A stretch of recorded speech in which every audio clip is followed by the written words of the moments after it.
Hello DSR friends 13వ తారీఖున నేను రాసినటువంటి ఎగ్జామ్లో మరి తరువుల తిరస పలభార గురుతగాంచి అని చెప్పి ఒక పద్యం ఆర్డర్ ఇచ్చాడు. అది మనకి 5th క్లాస్లో ఉంది. సో ప్రతిదీ కూడా మన టెక్స్ట్ బుక్స్ నుంచి అడుగుతున్నారు కాబట్టి సో పద్యాలన్నీ కూడా ఒక వీడియో చేస్తే బాగుంటుంది, అందరికి యూస్ఫుల్ అవుతుందని నేను అనుకుంటున్నాను. సో అందుకే ఈ వీడియో చేస్తున్నాను. మీరు మీ యొక్క ఫ్రీ టైంలో అంటే భోంచేసేటప్పుడు కానీ లేదా వేరే చదవకుండా వేరే పనులు చేసేటప్పుడు కానీ ఈ వీడియో కనుక ఒకసారి మీరు విన్నట్లయితే మీకు ఈ యొక్క బిట్ అనేది మీ ఎగ్జామ్లో ఎంత మాత్రం కూడా మీరు మిస్ అవ్వకుండా మీకు ఉపయోగపడుతుంది. సో చూద్దాం. ఫస్ట్ మనకి 3rd క్లాస్ చూద్దాం. 3rd క్లాస్లో మనకి తెలిసిన పద్యమే. అనగనగ రాగమతి సెల్లు చెన్నుండు తెనగ తెనగవేము తీయనుండు సాధనమున పనులు సమకూరు ధరలోన విశ్వదావిరామ వినురవేమ. నెక్స్ట్ బహుళ కావ్యములను పరికింపగవచ్చు బహుళ శబ్దచేము పలుకవచ్చు సహనం ఒక్కటబ్బ చాలా కష్టంబురా విశ్వదావిరామ వినురవేమ. అలాగే మనకి 2nd క్లాస్లో కూడా కొన్ని పద్యాలు ఉన్నాయండి. అవి కూడా మనకు తెలిసినవే. నా దగ్గర అయితే టెక్స్ట్ బుక్ అవైలబుల్గా లేదు, అందుకే అవి నేను చేయలేకపోతున్నాను. మనకి 2nd క్లాస్లో వచ్చేసినప్పటికి వినదగును ఎవ్వరు చెప్పిన వినంతనే వేగపడక వివరింపదగును కనికల్ల నిజము తెలిసిన మనుజుడేపో నీతిపరుడు మహిళ సుమతి అనే పద్యం ఒకటి ఇచ్చాడు. అలాగే ఏరకుమి కొసగాయల దూరకుమి బంధుజనుల దోషమ్ము సుమి పారకుమి రణమందున మీరకుమి శత్రువాజ్ఞ మేదిని సుమతి అనే పద్యం ఒకటి. తన కోపమే తన శత్రువు తన శాంతమే తనకు రక్ష దానికి సంబంధించి ఉంటుంది కదా, ఆ పద్యం ఒకటి ఇచ్చాడు. సిరిదా వచ్చును సరళితముగ నారికేల శిలము భంగిని సిరిత పోయిన కరిమిరింగిన వెలగపండు కరణిని సుమతి అనే పద్యము. అలాగే ఉపకారికి నపకారము మెన్నక చేయువాడే నేర్పరి సుమతి అనే పద్యము. కురిమిగల దినములలో నేరములెన్నడు కలగనేర్వు మరియా కురిమి విరసంబైనను నేరములే తొదుచుండు మహిళ నిక్కము సుమతి అనే పద్యము. నెక్స్ట్ వచ్చేసి మనకి ఇంకొక పద్యం ఏంటంటే మరి నడవకుమి తేరు ఒక్కట కొడవకుమి శత్రునింట కోరిమి తోడన్ మొడవకుమి పరధనముల నొడవకుమి ఎరుల మనస్సు నవ్వక సుమతి అనేది కూడా ఒకటి ఇవ్వడం జరిగింది. అలాగే ఆకొన్న కూడే అమృతము తా కొందక ఇచ్చువాడే దాతా దరిద్రిన్ సోకూర్చువాడే మనుజుడు తేకువ కలవాడే వంశతెలకుడు సుమతి అనే పద్యం కూడా మరి మనకి 2nd క్లాస్లో ఇవ్వడం జరిగింది. అవి 2nd క్లాస్లో పద్యాలు. ఇంకా మనం 3rd క్లాస్ చదువుతున్నాం కదా. చదువుకున్న సౌఖ్యము ఉండదు చదువు చదివినేని సరసుడుగును చదువు మర్మ మెరిగి చదివినా చదువురా విశ్వదాభిరామ వినురవేమ. నెక్స్ట్ ఐక్యమత్య మొక్కట ఆవశ్యకంబిపుడు దాని బలిమీనెంత అయిన గూడు గడ్డి వెంటి బెట్టి కట్టరా ఏనుగు విశ్వదాభిరామ వినురవేమ. ఐక్యవత్యమే ఆవశ్యకము. ఎంత బలం వల్ల ఎంతటి ప్రయోజనమైనా చేకూరుతుంది. గడ్డి పరకలు బలహీనమైనవైనా కూడా వాటిని కలిపి వెంటి పేనితే ఆ వెంటితో పెద్ద ఏనుగునే కట్టవచ్చని ఈ పద్యం యొక్క భావము. నెక్స్ట్ కమలములు నీట బాసిన కమలాత్మి రశ్మిసోకి కమలిన భంగిన్ తమ నెలవులు తప్పిన తమ మిత్రుడే శత్రులోడ తద్యము సుమతి. సో తామరలు తమ నివాసమైన నీటిని వదిలితే అవి మిత్రుని అయినా సూర్యుని వేయడానికి వాడిపోతాయి కదా, అలాగే మానవులు కూడా తమ స్థానం వదిలితే ఉండకొండి చోట ఉంటే తమ స్నేహితులు శత్రులు అవుతారనేది నిజమన్నమాట. ఇక్కడ లావుగల వాణి కంటెను భావింపగా నీతిపరుడే బలవంతుడవు గ్రావం బంత గజంబును మావటివాడెక్కినట్లు మహిళ సుమతి. శరీర బలం ఉన్నవాడి కంటే తెలివితేటలు ఉన్న బలవంతుడు ఎలాగంటే కొండలా ఉండి ఏనుగుని సైతం మావటివాడు ఆవలీలుగా లొంగ తీసుకుని నడిపిస్తాడు కదా. సో దానికి సంబంధించింది ఇది పద్యము. అలాగే మరొక పద్యము కలిమిగల లోబి కన్నను విలసి తమొక పేదమేలి వితరణి అయినన్ చలిచలమ మేలు కదా కొలనిది ఎంబోది కన్నా గువ్వల చెన్న. సో ధనవంతుడైన పిసినారి కంటే కూడా దానగుణం కలిగిన పేదవాడు మేలు. ఎలాగంటే అపారమైన నీరు ఉండే సముద్రం కంటే కూడా మంచినీరు అందించి చిన్నగుంట మేలు కదా అనేది పద్యం యొక్క భావము. నెక్స్ట్ దేశ సేవ కంటే దేవతార్చన లేదు స్వార్థపరత కంటే చావు లేదు సానుభూతి కంటే స్వర్గంబు లేదురా లలిత సుగుణజాల తెలుగుబాల. దేశానికి సేవ చేయడం కంటే మించిన దైవ పూజ లేదు, అన్నీ తనకి కావాలనుకోవడానికి మించిన చావు లేదు, ఇతరుల పట్ల జాలి కలిగి ఉండకుంటే దానికి ఉండడం కంటే మించిన స్వర్గం వేరే లేదని పద్యభావము. నెక్స్ట్ సంపదల తేలునప్పుడు ఇచ్చకములాడి అన్నా తమ్ముడు ఎనువారలాప్తవరులే కష్టదినముల ఏ దిక్కు కాంచినప్పుడు చేయి అందించు వారేపో చెలిమికాండ్రు. మన సంపదలప్పుడు అన్న తమ్ముడని పిలిచేవాళ్ళు మన ఆప్తవరులు అవుతారా? ఎంత మాత్రం అవరు. కష్టాలు వచ్చినప్పుడు మనకు సహాయం చేసేవారే నిజమైన స్నేహితులని పద్యం భావం. ఇది వచ్చేసి మనకి 3rd క్లాస్ సంబంధించి. ఇంకా 4th క్లాస్లో మనం చూసినట్లయితే ధనము కూడబెట్టి దానము చేయక తాను తినకల సదాచుకోక తేనుటిగా కూర్చి తెరవరికి యదా విశ్వదాభిరామ వినరవేమ. సంపాదించిన డబ్బును దానమన్నా చేయాలి లేదా తానన్నా తినాలి. ఈ రెండు కాకుండా దాచిపెట్టడం వల్ల ఎలాంటి లాభం లేదు. తేనెటీగ ఎంతో కష్టపడి తేనెను కూడబెడితే చివరికి అది బాటసారి పాలవుతుంది కదా అనేది పద్యభావము. పుత్రోత్సాహము తండ్రికి పుత్రుడు జనించినప్పుడే పుట్టదు జనులా పుత్రుని కనుగొని పొగడగా పుత్రోత్సాహము నాడు పొందుర సుమతి. పుత్రుడు తండ్రికి పుత్రుడు పుట్టాడన్న సంతోషం పుట్టినప్పుడు కలగదు కానీ ఆ పుత్రుడిని జనులు పొగిడినప్పుడు కలుగుతుందని పద్యం యొక్క భావము. పరుల కొరికి నదులు ప్రవహించు గోవులు పాలనిచ్చు చెట్లు పూలు పూయు పరహితము కంటే పరమార్థమున్నదా లలిత సుగుణజాల తెలుగు బాల. సో పరులకు సహాయం చేయడం కంటే వేరే ఏమి లేదు, ఇతరుల మంచి కంటే కోరదగినది ఇంకేమీ లేదని పద్యం యొక్క భావము. బలవంతుడ నాకేమని పలువురితో నిగ్రహించి పలుకుట మేళ బలవంతమైన సర్పము చలిచీమల చేత చిక్కి చావదే సుమతి. బలవంతుననే గర్వంతో మనం ప్రవర్తించకూడదు. బలవంతమైన సర్పము కూడా చలిచీమల చేత చనిపోతుంది కదా. సో బలం ఉందని చెప్పి మనం గర్వించకూడదని పద్యం యొక్క భావము. మొదలు చూచిన కడు గొప్ప పిదప కొరచ అది కొంచెము తరువాత నదిగా మగుచు తనరు దినపూర్వ పరభాగ జనితమైన ఛాయా పోలిక కుజన సజ్జనుల మైత్రి.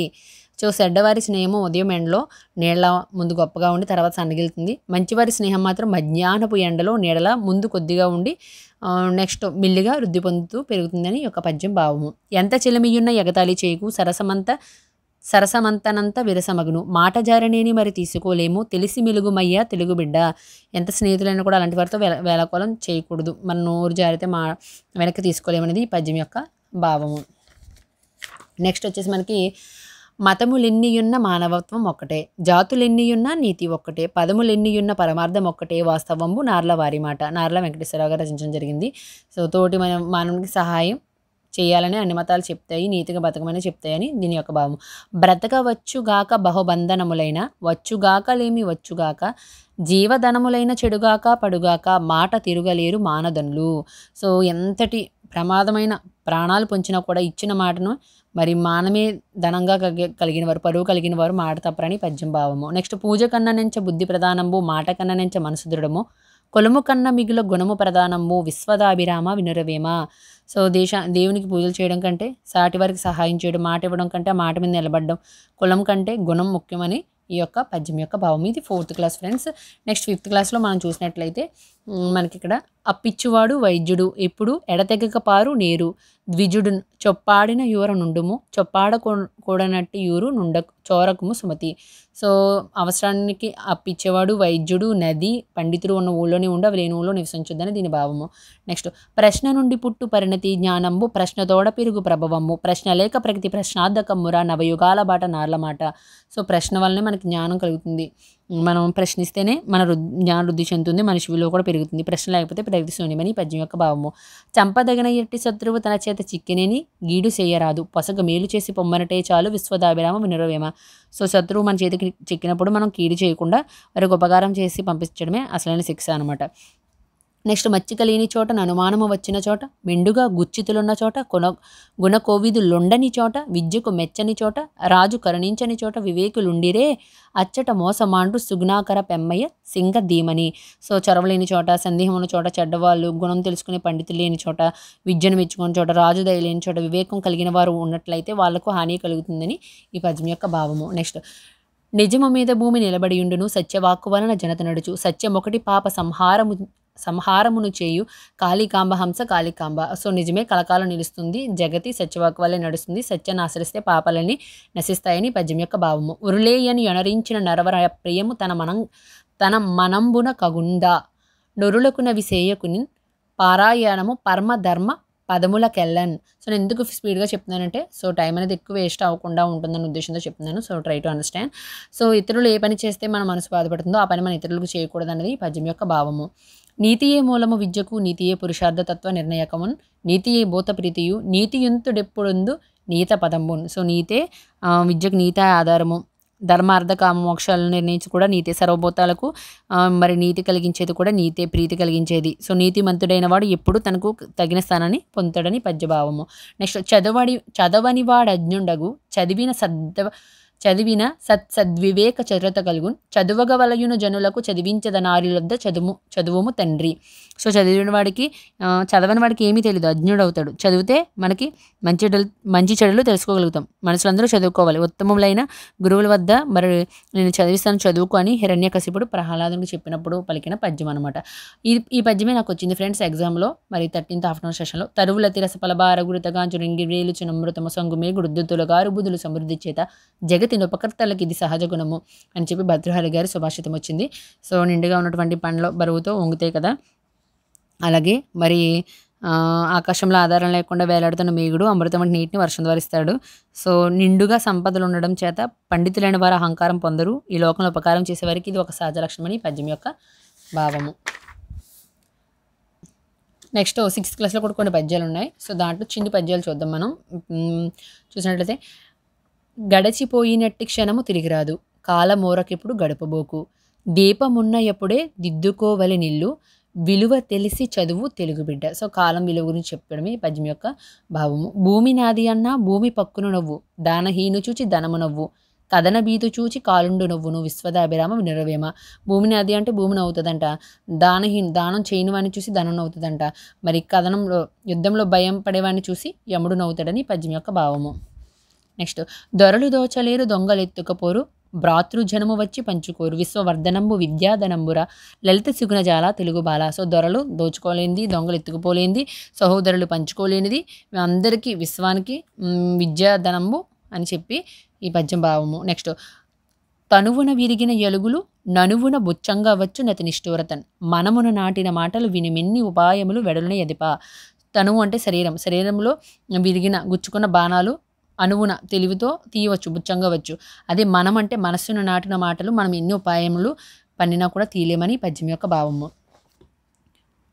నెక్స్ట్, రోషావేశము జనులకు దోషము తలపోయే విపుల దుఃఖ కారణమునవు, రోషము విడిచిన ఎడ సంతోషింతురు బుధులు హితము దోప కుమార. రోషావేషము జనులకు ఏం చేస్తే దోషం కలుగజేస్తుంది, దుఃఖాన్ని కూడా కలిగిస్తుంది తలపోయగా. అదే రోషం విడిస్తే మరి బుధులు పండితులైన వారు హితంగా మేలుగా సంతోషిస్తారని పద్యం యొక్క భావము. నెక్స్ట్, మరువవలను గీడు నెన్నడు మరువంగా రాదు మేలు, మర్యాదలతో దిరగవలె సర్వజనముల దరి, బ్రేమ మెలంగవలియు ధరణి కుమారి. సో మనకి ఎవరైనా కీడు చేసినప్పుడు మనం దాన్ని మర్చిపోవాలి, మేలును మాత్రం మనం మర్చిపోకూడదు. ప్రతి ఒక్కరి ఎడలా కూడా మర్యాదలతో మనము ప్రేమతో మెలగవలడమే మంచిది అని చెప్పి పద్యం యొక్క భావము. నెక్స్ట్, పుస్తకములు చదువు పూర్ణత్వం అబ్బదు, హృదయ సంపుటముల చదవవలయును, పారిశుద్ధ్యం ఒక్కటే పరమాత్మ చేర్చును, కాళికాంబ హంస కాళికాంబ. పుస్తకములు చదివితే మాత్రమే పూర్ణత్వం అనేది అబ్బదు, హృదయ సంపుటాలు భావాలను కూడా ఆ యొక్క పుస్తకంలో ఉన్నటువంటి ఆ యొక్క జ్ఞానానికి సంబంధించిన భావాన్ని కూడా మనం చదవాలి. పారిశుద్ధ్యమే పరమాత్మ అని చెప్పి పద్యం భావం. సిరిగలవాని కయ్యడల చేసిన మేలది నిష్ఫలం బగున్, నెరిగురి కాదు పేదలకు నేర్పునని చేసిన సత్ఫలం బగున్, వరుపున వచ్చి మేగుడక వర్షము వాడిన చేల మీదటన్ గురిసినగాక, ఎంబుదలయందు గురువగనేమి ఫలంబు భాస్కర. అంటే సిరిగల వాడికి మనం మేలు చేస్తే అది నిష్ఫలం అయిపోద్ది, పేదలకు చేస్తేనే అది సత్ఫలం అవుతుంది. మనకి మేగుడు వర్షము వాడిన చేల మీద కురిస్తేనే కదా అది దానికి ఉపయోగం ఉంటుంది, అంతేగాని సముద్రంలో కురిస్తే దానికి ఉపయోగం ఏమి ఉండదు అని చెప్పి మరి ఇక్కడ ఈ పద్యం యొక్క భావం అనమాట. నోచిన తల్లిదండ్రికి తనూబవుడొక్కండే చాలు, మేటి చేజాచనివాడు, వేరొకడు చాచినా లేదనకిచ్చువాడు, నోరాచి నిజంబకాని పలుకాడనివాడు, రణంబులోన మేన్ దాచనివాడు, భద్రగిరి దాశరథి కరుణాపయ్యనిది. సో నోచిన తల్లిదండ్రులకి తనూబవుడు ఒక్కడే సరిపోతాడు. అతను ఎలాంటి వాడు అంటే చేచాచిన వాడు, ఎవరైనా చేస్తే లేదని ఇచ్చేవాడు, నిజం పలికేవాడు, రణంబులో వెనుతిరిగినవాడు అని చెప్పి పద్యం యొక్క భావం అన్నమాట.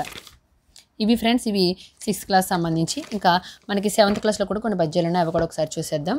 క్షమ కలిగిన సిరి కలుగును, క్షమ కలిగిన వాణి కలుగు సౌఖ్యములెల్లన్, క్షమ కలుగన్ దోన కలుగును, క్షమ కలిగిన మెచ్చు సౌరి సదయుడు తండ్రి. క్షమ కలిగితే సిరిధనం కలుగుతుంది, సౌఖ్యం కలుగుతుంది, విద్య కలుగుతుంది. క్షమ కలిగిన వారిని మరి శ్రీహరి కూడా మెచ్చుతాడని ఇక్కడ ఈ యొక్క పద్యం యొక్క భావము. ధనమే మైత్రిని తెచ్చును, ధనమే వైరమును తెచ్చు, ధనమే సబలను, ఘనతను తెచ్చును నెంతటి గుణముల కుప్పలకునైనా గువ్వల చెన్న. ధనమే మైత్రి తెస్తుంది, వైరని కూడా అది తెస్తుంది. ధనమే సభల్లో కూడా మనకు గంతం తెస్తుంది. ఎంత గుణాలకు కారణమైనా అది ధనమే అని చెప్పి ఇక్కడ గువ్వల చెన్న గారు రాయడం జరిగింది. నెక్స్ట్, వృద్ధ జనసేవ చేసిన బుద్ధి విశేషుడజ్ఞుషు భూత చరితుడున్, సద్ధర్మశాలి అని బుద్ధులిద్దరున్ పొగడెదరు, ప్రేమ యోసంగ కుమార. సో వృద్ధులకు సేవ చేస్తే బుద్ధి విశేషం కలిగిన వాడని ప్రతి ఒక్కరు కూడా పొగుడుతారు, సద్ధర్మశాలి అంటారని చెప్పి ఈ యొక్క పద్యము భావం అనమాట. పరుల దిట్టనోరు పాప పంకిలమౌను, పెద్దలను నుతింప శుద్ధియగును, నోటి మంచితనము పాటించు సుజ్ఞాని, కాళికాంబ హంస కాళికాంబ. పరులను తిడితే నోరు పాపం అంటుకుంటుంది, పెద్దలను శుద్ధిస్తే శుద్ధి అవుతుంది, నోటి మంచితనమాన్ని పాటిస్తాడు ఒక మంచి జ్ఞాని అయిన వాడని చెప్పి పద్యం యొక్క భావము. నెక్స్ట్, సత్యమే యశముకు మూలము, సత్యమే భవమోహ పాశ సంస్కృతి బాపును, సత్యమే శీలము నిలుపును, సత్యముతో నిట్టి వ్రతము చాలదు నగజ. సత్యమే ఒక ఐశ్వర్యాన్ని ఇస్తుంది, కోరికల భవబంధాలను బాపుతుంది, శీలమును నిలుపుతుంది, ఎట్టి వ్రతమైన సత్యంతో చాలదు అని చెప్పి పద్యం యొక్క భావం. గురుభక్తియు విద్యలపై తరగని విశ్వాస సంపద, వినయము, నిరంతర సాధన, ధారణ, పునశ్చరణము విద్యార్థికి అవసర లక్షణములు. గురువుగారి మీద భక్తి, విద్యలపై తరగని విశ్వాసము, వినయం, నిరంతరం సాధన చేయడం, ధారణ, పునశ్చరణము విద్యార్థికి అవసర లక్షణములు అని చెప్పి పద్యం యొక్క భావము. చూడనగ్నిన్ గాలి సుత్తి దెబ్బల కూర్చి మేలి సొమ్ములగుచు మెరియున్ బసడి, బాధలోర్చుకున్న భవిత వద్దిల్లురా, అఖిల లోకమిత్ర ఆంధ్రపుత్ర. సో చూడగా మనం గాలి సుత్తి దెబ్బలు కూర్చి మనకి మేలి సొమ్ములవుతుంది బంగారం అనేది. అలాగే బాధలు ఓర్చుకుంటే భౌత వర్ధిల్లుతని ఈ పద్యం యొక్క భావము. చేసిన దుష్ట చేసినది చెప్పగా నేర్పునని గప్పిపుచ్చి తా మూసిన ఎంతటని బయలు ముట్టక ఉండదు ఇట్లు రాగిపై పూసిన బంగారు చెదరిపోవ గడంగిన నాడు నాటికిన్ దాసిన రాగి గానబడద జనలెల్ల నెరుంగు భాస్కర. సో చేసిన దుష్టకార్యాన్ని చెప్పకుండా దాన్ని కప్పిపుచ్చితే అది బట్టబయలు కాకుండా ఉండదు. రాగిపై బంగారాన్ని మనం పూసినప్పుడు అది నానాటికి ఎలాగైతే మరి అది వెళ్ళిపోతుందో అలాగే మరి దుష్ట చేష్ట కూడా తెలుస్తుందని పద్యం యొక్క భావము. కరమున నిత్య దానము ముఖమున నుండుతవాని యౌదలన్ గురుచరణాభివదన మంకుటిత వీర్యము దోర్యుంగంబునన్ వరహృదయంబునన్ విషాదవర్తన మంచిత విద్య వీణులన్ సురుచిర భూషణంబులివి సూర్యులకన్ సిరిలేని ఎప్పుడును. సో చేతిలో నిత్యదానము, సత్యాన్ని మాట్లాడము, గురువు పాదాలకు నమస్కరించడము, విజయాన్ని కలిగించే భుజబలము, నిర్మలమైన మనస్సు, చెవులతో శాస్త్రాలు వినడం, ఇవన్నీ కూడా ఐశ్వర్యం లేని సమయంలో కూడా మంచి అలంకారాలుగా మరి మహాత్ములకు ప్రకాశిస్తాయని ఈ పద్యం యొక్క భావము. సో ఇక్కడి వరకు మనం మరి ఫస్ట్ క్లాస్ నుంచి 7th క్లాస్ వరకు ఉన్నటువంటి పద్యాలు అయితే చూసాము. ఇంకా 8th క్లాస్లో పద్యాలు కూడా చూస్తాము. సో అది నెక్స్ట్ పార్ట్ 2లో చేస్తాను. సో ఇంకా మీకు కనుక ఏదైనా డౌట్స్ ఉంటే కనుక డిఎస్సికి సంబంధించి నాకు కామెంట్ సెక్షన్లో తెలియజేయండి. మీకు నా వీడియోస్ ఉపయోగకరంగా ఉన్నాయనుకుంటే మాత్రం సబ్స్క్రైబ్ చేయడం మర్చిపోకండి.